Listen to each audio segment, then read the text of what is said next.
All right, new link, people.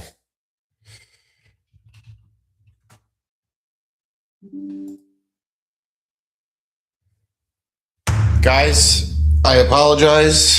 I frankly don't know.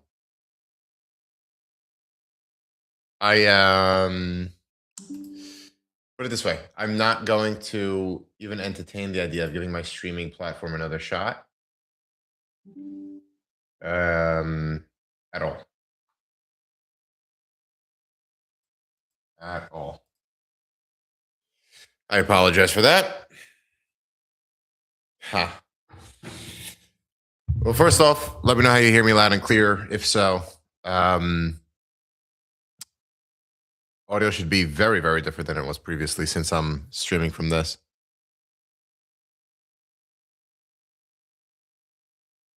Perfect. Loud and clear. I'd love to hear it, Nancy. Okay, so let me disable the old link.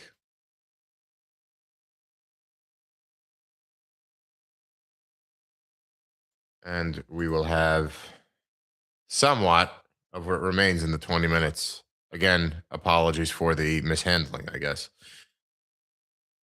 We're going to have a word with the technical department here.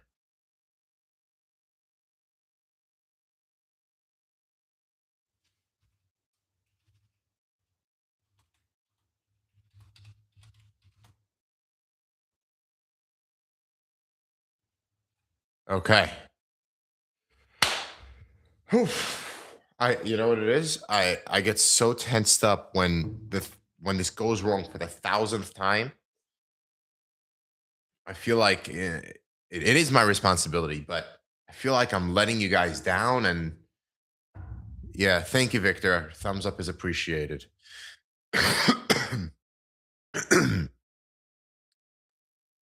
Yeah. Again, apologies for the tardiness. All right, let's go on with it. Well, Sean, in case you're wondering about the whole attire here, I hate putting on every layer that I do, and I put on a lot of them. And yeah, it's freezing out here. No, actually, that's inaccurate. It's like 40-ish degrees out here. But I want to put on every layer later, as late as I can. So without further ado, let's talk politics, right? I'm 11 minutes late, least I could do. There were a couple things I wanted to hit on, and you guys let me know if this gets too. Let me move that camera.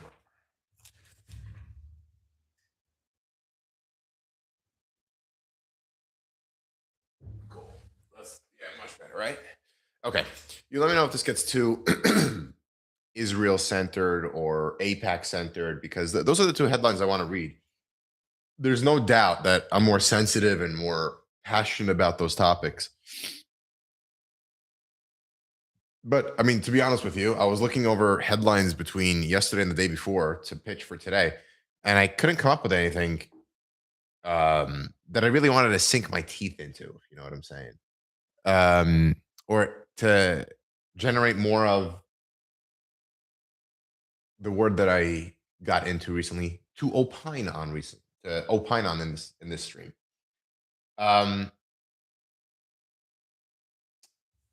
So I picked out a couple of stories that were released, and thank you, Hamilton, for posting the Tom Friedman piece on Netanyahu.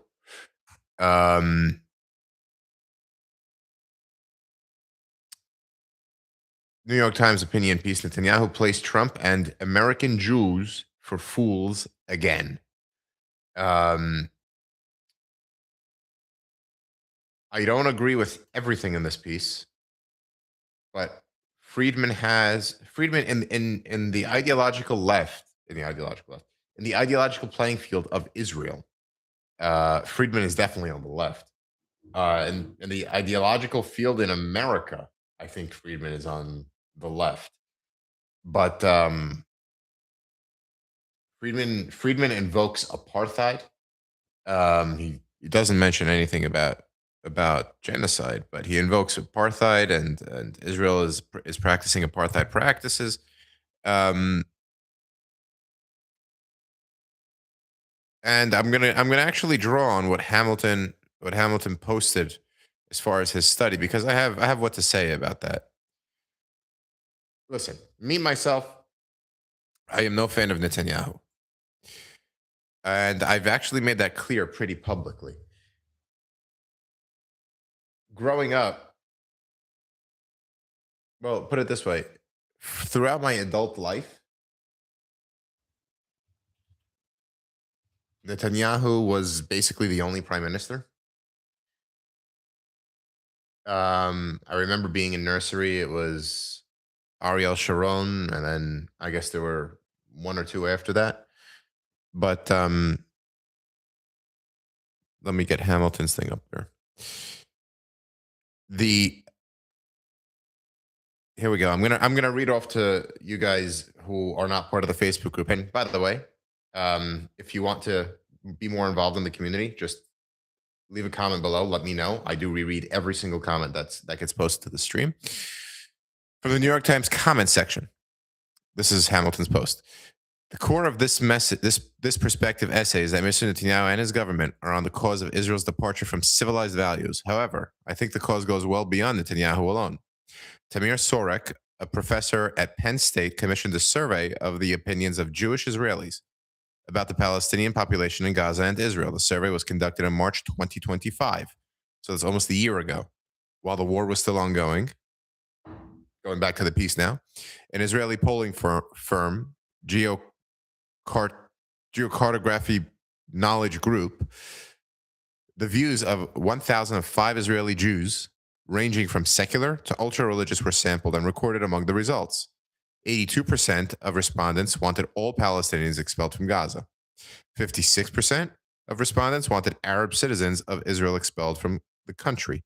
47% of respondents wanted all Palestinians in Gaza to be killed after the IDF's conquest of the enclave. In sum, the problem Mr. Friedman has laid is not simply a consequence of Netanyahu's practices.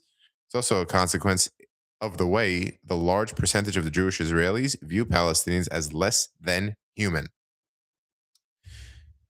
This is a country reeling and, in my opinion, not even recovered from the terror attacks of October 7th.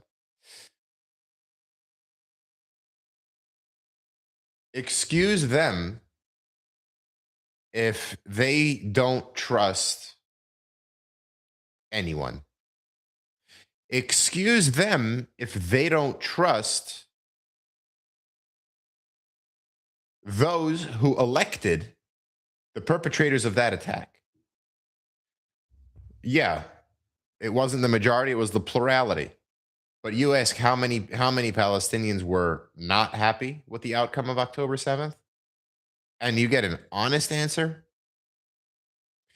It's not going to be a low number. It's not going to be a low number.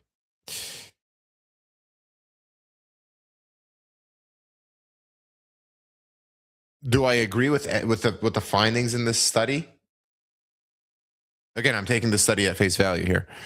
82% of respondents want all Palestinians expelled from Gaza. No, you can't. You can't expel them all from Gaza. I don't agree with that. 56% want Arab citizens of Israel expelled from the country. No, that's not how the country works. 47% of respondents want all Palestinians in Gaza to be killed after the IDF's conquest of the enclave. You can't read that literally. This is just an enraged population that is still reeling from the gruesome attacks of that day. Now, to transition to Tom Friedman's piece here,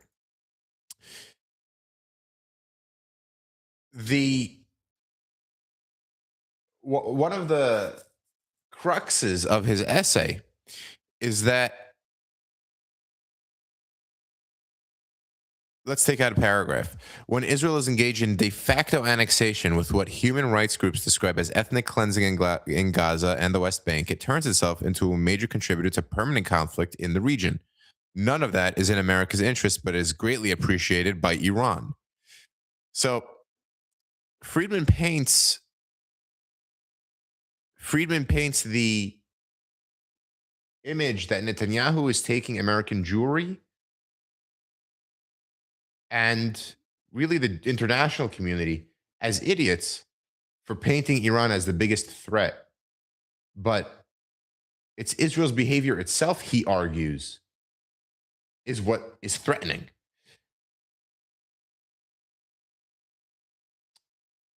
I don't believe Netanyahu is the right leader for Israel for primarily because of his persistence before 10-7, when Israel didn't have a mandating party, a government coalition to govern the country. When he forced Israel into election after election after election, again, Israel was run on the British parliamentary system. He showed how little he cared for the country's governance. And when he was actually replaced as prime minister for a year, he did everything he could to dismantle that coalition. When he wasn't prime minister for that 1 year, I actually thought there was hope of Israel being governed differently. And I thought it was a step in the right direction. Obviously, 10-7 happened under his watch. And for the past 20 some odd years, Israel was under his governance. All leading up to 10-7. If Iran is the threat that he made it out to be, he didn't really do a good job in taming it. Sure, there is the political excuse of, hey, that 1 year that I wasn't in office, they set up the playing field for Iran to launch 10-7. It's just not politically feasible. And whether he likes it or not, Israel goes into elections within the next year. So let's see how that goes. All in all, is Netanyahu playing Trump and American Jews for fools? I don't think he's playing for fools. I think he's just playing to stay in power and stay out of jail.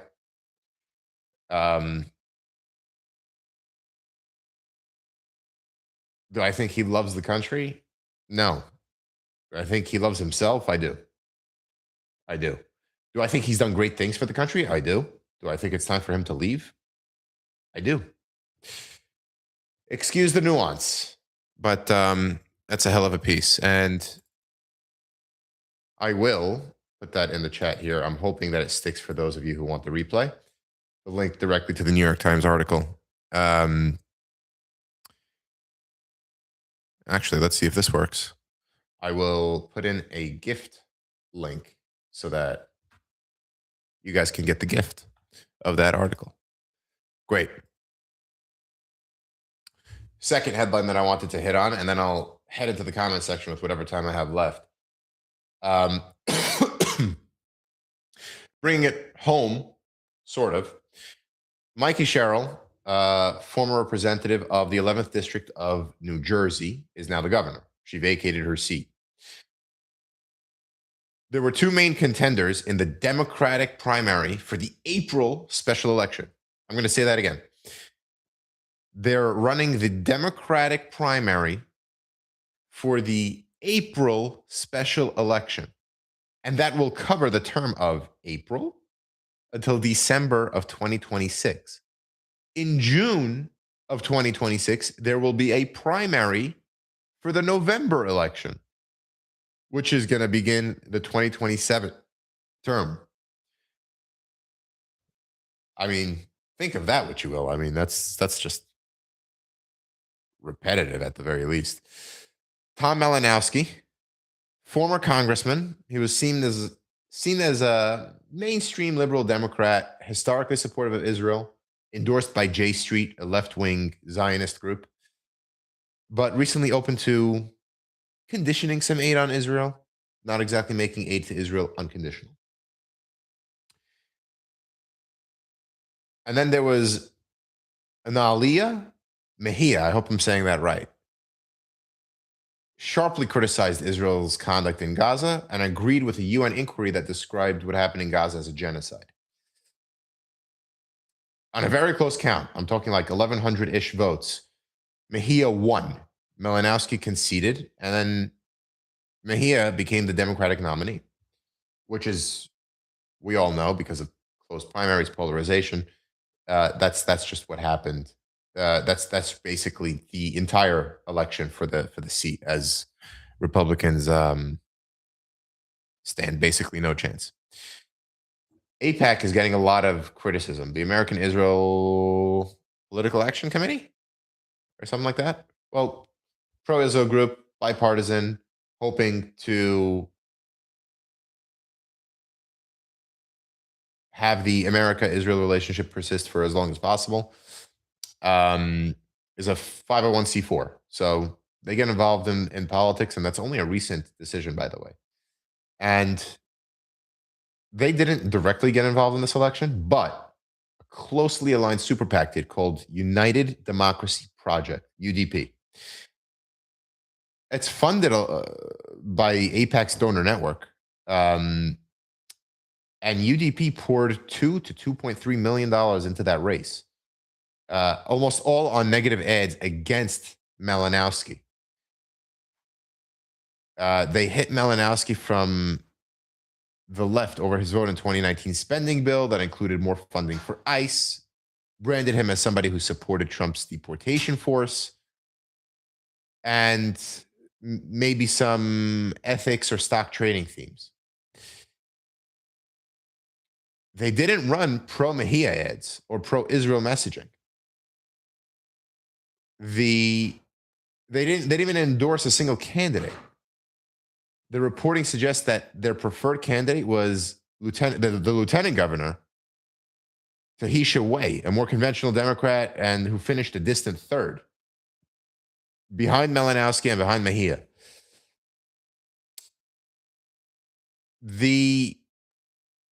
Before I get into what AIPAC and UDP says for themselves, I have a personal pitch on the AIPAC-backed candidate in Westchester County, New York. Again, my business is there.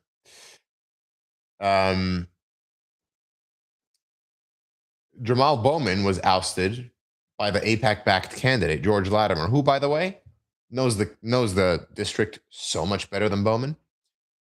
Cori Bush got ousted by the AIPAC-backed candidate down in Missouri, I believe. A lot of people say that because of the AIPAC poured dollars into the race, AIPAC bought the seat. Well, let me explain something to you. When you don't represent your district, number one, and you think pulling fire alarms to prevent discourse in our House of Congress is the right way to legislate and engage in conversation, excuse the district for not electing you to repeatedly present them. I think it's democracy at work. Simply, what AIPAC did in the Cori Bush and especially the Jamal Bowman race, was totally fine. Same here. If anything, I'm going to remain consistent. If AIPAC poured $2.3 million into this race and lost it, democracy is at work. You cannot buy races. You can definitely shift the tide, but you cannot buy a seat like you buy a piece of furniture online.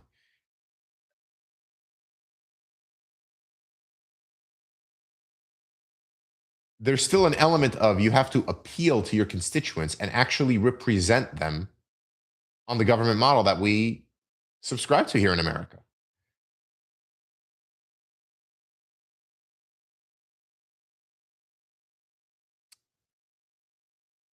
So opponents read AIPAC's behavior as a warning shot to incumbents and challengers everywhere. Malinowski said explicitly that the effort was meant to intimidate Democrats across the country who might question unconditional aid. You should always question everything. The further point of consideration becomes, once you condition aid to any country, how long is it until the conditions are politicized to fit the agenda that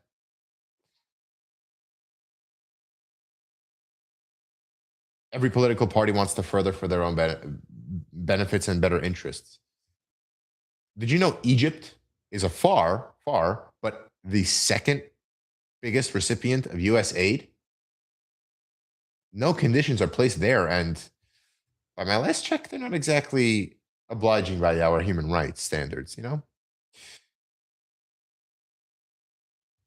So, from this perspective, the New Jersey 11th race has Exhibit A on how powerful a single issue lobby can be.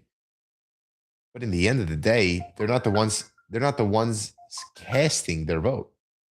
They're simply they're simply influencing the election, but they're not voting. Free, nuanced, and complex-minded Americans are the ones casting their ballot.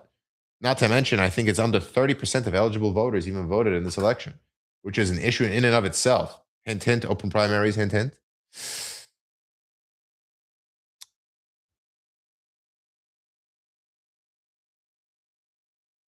And I had Malinowski's quote in here.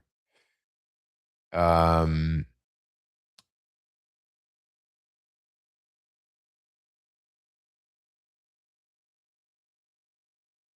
well, here's a little inter Israel supporting conflict here. Jeremy Ben-Ami of J Street, again, left wing Zionist group, argued that AIPAC now treats even good faith criticism from friends as a threat to be crushed, casting the New Jersey 11th intervention as part of that broader pattern.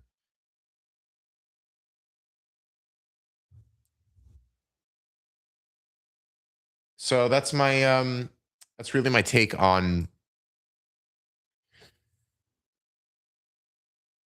those two stories. And again, I promise to make this entire project of streaming to you guys every other day as something that's, centered around the audience.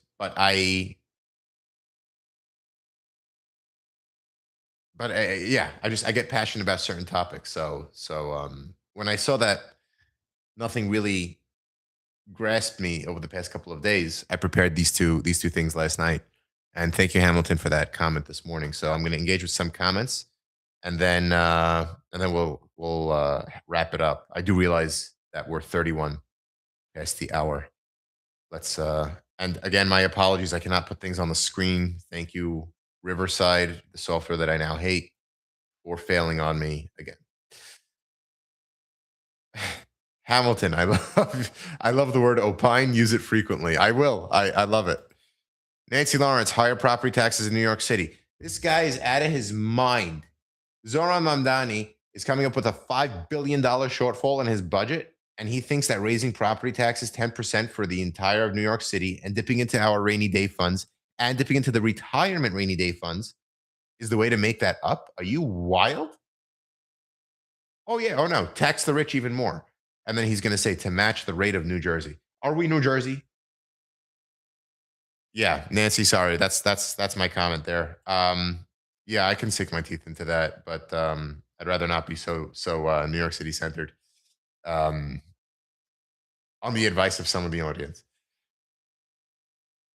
Victor Perkins, deep breaths. The world will continue to spin on its axis. Oh, you gotta love it. You gotta love it. I hope so. Robin, thank you for the sound check. Um, yeah, Hamilton, I'm aware. Yeah, that's a quote from what I read was a quote from the article's comments, not his own posting. Feel free to look it up as you will. I put the gifted link in the section. I was aware of the Colbert airing of the interview, even against CBS's legal counsel. That issue really came down to, does the comedy shows or the late night shows fall under the equal time provision of the FCC, sorry. Um, if the FCC, usually that typically applies to, let's say, news shows.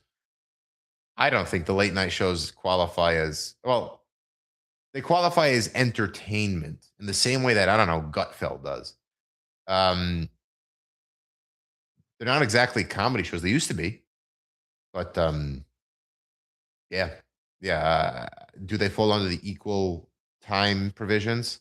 Traditionally, they haven't, but CBS's legal counsels now think they do. I could opine on that. I could have brought that up, but I did look into it. Let's see here. Nancy, Fireman Bowman is a fool, but very popular in the Mamdani government. Yeah, I was really afraid that he was going to elect him or nominate him to be school's chancellor. Um, Suen, when Elon poured so much money into a race and his candidate still lost. Yeah. In the end of the day, money's not voting. Suen, but his smile. My God, that smile. Jamal, New York City has billions of dollars in unoccupied space already. Space, yes. But Jamal, you cannot equate. But I mean, 5 billion. What's he gonna do? Sell off the property? No, he'd rather raise the taxes, dip into the 2 rainy day funds. Hamilton, no, Charles. Egypt does not even make the top 5 foreign aid. Really? I thought forever Egypt was second place. I have to look into that again. I have to look into that again. And I will. Thank you, Hamilton. So what are they going to do? Fire him? I think you're talking about Mamdani. Well, can't do that. We got him for another 3 years. Jamal, yes, he'll make it worse than it already is. Unoccupied value will skyrocket. What could you do? Right now, nothing. Nothing. Either Hochul's got to buckle and higher taxes during her election year and commit, I guess, political suicide. Or he's gonna have to jam something through the city council if he's gonna raise property taxes and dip into the city's rainy day funds. But my God, talk about fiscal irresponsibility. Or you trim the damn budget.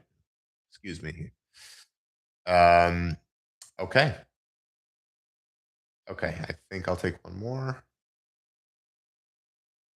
Yeah, Jamal Rush billed himself as an entertainer, not a journalist. Yeah.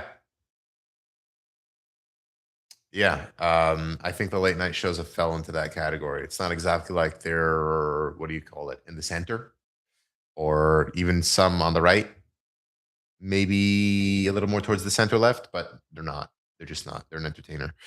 Ladies and gentlemen, I apologize for the for the technical difficulties. Rest assured, it will not happen on Friday. It will not happen on Friday. I'll see you 8 a.m. Friday. Apologies again. I'm getting good at this. So stay with me. Thank you, everybody.